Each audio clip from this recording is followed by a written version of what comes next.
Duty বাদে কখনো যদি আমি বাড়ির বাইরে পা রাখতাম তখন একটাই প্রশ্ন আমার দিকে ধেয়ে আসতো যে বিয়ে কবে করবি। এই প্রশ্নের উত্তর না ছিল আমার কাছে, না ছিল আমার বাড়ির লোকের কাছে। তখন লোককে একগাল হাসি দিয়ে সেখান থেকে বেরিয়ে আসতাম। তাদেরকে তো বোঝানো সম্ভব না যে জন্ম মৃত্যু বিয়ে সকলই বিধাতা। আমাকে এমন কথাও শুনতে হয়েছে যে ঠুটো হওয়ার আগেই কিন্তু বিয়েটা করে নিস, বসে বসে ঠুটো হোস না। ঠুটো হওয়া কাকে বলে সেটা তো আমি জানি না, তবে তাদের ভীষণ মাথা ব্যথা আমাকে নিয়ে।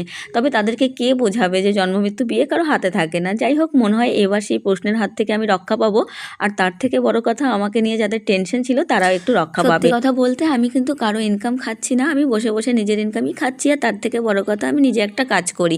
তাই আমি মাঝে মাঝে ভাবতাম যে আমি একটা কাজ করি, জব করি, তারপরেও আমাকে এত কথা শুনতে হয়, তাহলে এই সমাজে একটা মেয়েকে, মানে যারা কোনো কাজ করে না, ইন্ডিপেন্ডেন্ট না, তাকে কত কথা শুনতে হয়, এটা ভেবে ভেবেই আমার দিন পার হয়ে যেত। আর সত্যি বলছি, আমি দেরি করে বিয়ে করে আমার একদম কোনো আফসোস নেই, কারণ আমি জানি আমি নিজের পায়ে দাঁড়িয়েছি। একটা জায়গায় দাঁড়াতে গেলে একটু সময় লাগে।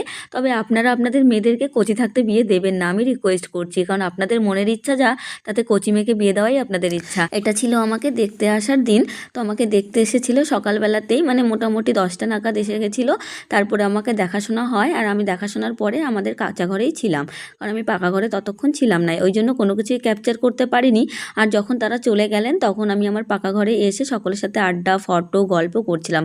এখানে টুবাইয়ের গল্প শুনছিলাম আর ওদের একটু ফ্যামিলি পিকচার ক্যাপচার করছিলাম। কেমন লাগলো আমার মিনি ব্লগটা? ভালো লেগে থাকলে লাইক, কমেন্ট, শেয়ার করো।